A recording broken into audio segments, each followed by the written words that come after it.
Aujourd'hui, on décortique une transformation radicale de la guerre moderne. On va parler de la course effrénée des États-Unis pour dominer le ciel avec une toute nouvelle génération de drones autonomes, une course qui, en fait, a commencé par un constat assez alarmant. Alors, cette déclaration, elle donne vraiment le ton. Elle est attribuée dans ce scénario prospectif à un secrétaire à la Défense, Pete Hegseth, en juillet 2025. Et ce qu'il dit est clair. Il ne s'agit pas juste de rattraper un retard, non. L'idée, c'est de complètement redéfinir les règles du jeu. L'ambition est immense et l'urgence, elle, est totale. Et voilà la question centrale qui va nous guider. Parce que bien sûr, derrière cette promesse de supériorité technologique, se cachent des conséquences économiques, stratégiques et humaines qui sont profondes et souvent assez troublantes. Pour répondre à cette question, il faut d'abord comprendre le point de départ, le défi stratégique auquel le Pentagone était confronté. Et c'était un véritable électrochoc. Cette citation montre bien à quel point ce changement est perçu comme monumental. Ce n'est pas juste une petite amélioration technique, c'est une révolution, une vraie, comparable à l'invention du char d'assaut ou de l'avion de chasse. C'est la nature même de la guerre qui est en train de basculer. Et là, on touche au cœur du problème. D'un côté, on a une production de masse, super agile et à bas coût par des adversaires, et de l'autre, une machine industrielle américaine, certes puissante, mais complètement ralentie par ses propres lourdeurs administratives.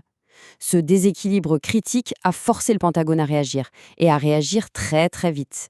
La solution américaine n'a donc pas été de simplement essayer de rivaliser, non, elle a été d'adopter et surtout de perfectionner les méthodes de ses propres adversaires.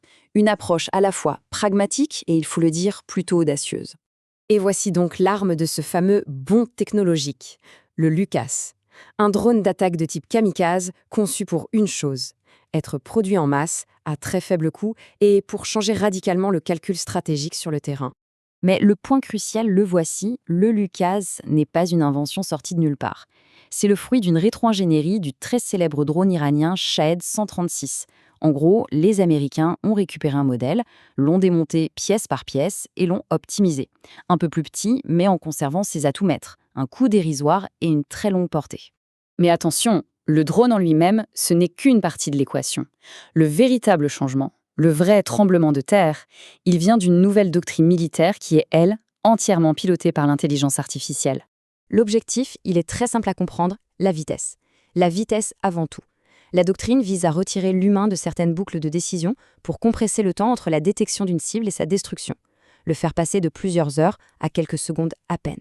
Pour mettre ça en musique, plusieurs projets très concrets ont été lancés. On parle par exemple de SwarmForge pour développer des tactiques d'essaim de drones autonomes ou d'Agent Network pour aider les commandants à planifier les frappes.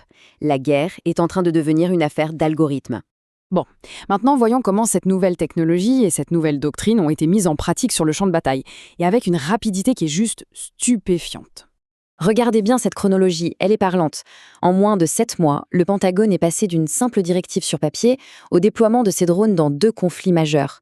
C'est une accélération sans aucun précédent, qui montre bien l'ampleur de la transformation en cours. Le premier baptême du feu, un peu sous le manteau, a eu lieu au Venezuela. Là-bas, les LUCAS n'ont pas agi seuls. Non, ils ont été utilisés en essaim pour saturer et aveugler les défenses radars et ainsi ouvrir un couloir pour une force d'extraction des forces spéciales, une synchronisation parfaite. Et puis, vient l'utilisation officiellement reconnue. Et là, on change complètement d'échelle. Contre l'Iran, des milliers de drones LUCAS sont lancés pour frapper des infrastructures militaires sur tout le territoire. L'impact a été immédiat et dévastateur.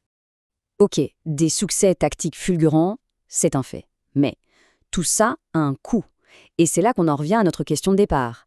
Quel est, au fond, le véritable prix à payer pour cette nouvelle forme de guerre? D'abord, le coût de l'offensive. Tenez-vous bien. 35 000 $. C'est un chiffre incroyablement bas pour une munition qui est capable de parcourir 800 km et de frapper une cible avec une grande précision. Et maintenant, en face, le coût de la défense. 3,5 millions de dollars pour un seul missile Patriot, un des systèmes utilisés pour intercepter ces menaces. Le calcul est simple, et il est terrifiant. Ce graphique, il illustre parfaitement le dilemme. On peut lancer 100 drones pour le prix d'un seul intercepteur, 100 contre 1. Cette asymétrie rend la défense économiquement insoutenable sur le long terme. Selon les estimations, se défendre contre une seule grosse vague d'attaque peut coûter plus d'1 milliard de dollars. En une seule nuit. L'usure n'est plus seulement militaire, elle est avant tout financière. Mais le prix de cette suprématie n'est pas que financier, loin de là. Juste avant l'opération en Iran, le PDG de l'entreprise d'IA Anthropic, dont la technologie était utilisée, a refusé de supprimer certains garde-fous de son logiciel. Sa condition, sa ligne rouge, qu'un humain supervise toujours la décision finale de tirer. La réponse du gouvernement américain a été immédiate et brutale. L'entreprise a été placée sur une liste noire, qualifiée de menace pour la sécurité nationale. C'est le choc frontal entre les principes éthiques de la Silicon Valley et les impératifs de la machine de guerre. Au-delà de ce débat, il y a un piège psychologique bien connu, le biais d'automatisation.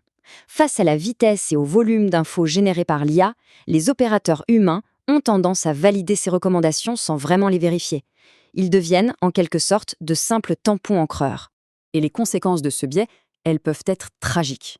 Pendant l'opération en Iran, une frappe recommandée par l'IA et validée bien trop vite par un opérateur a touché une zone proche d'une école. Bilan, 165 civils tués. C'est la démonstration glaçante que la vitesse des algorithmes a aussi un coût humain terrible. Ce qui nous laisse avec cette dernière question. Dans cette nouvelle ère où des décisions de vie ou de mort sont prises en quelques millisecondes, la distinction entre l'outil et le décideur devient floue. La question n'est plus de savoir si l'on peut gagner la guerre, mais de comprendre ce que l'on risque de perdre en chemin.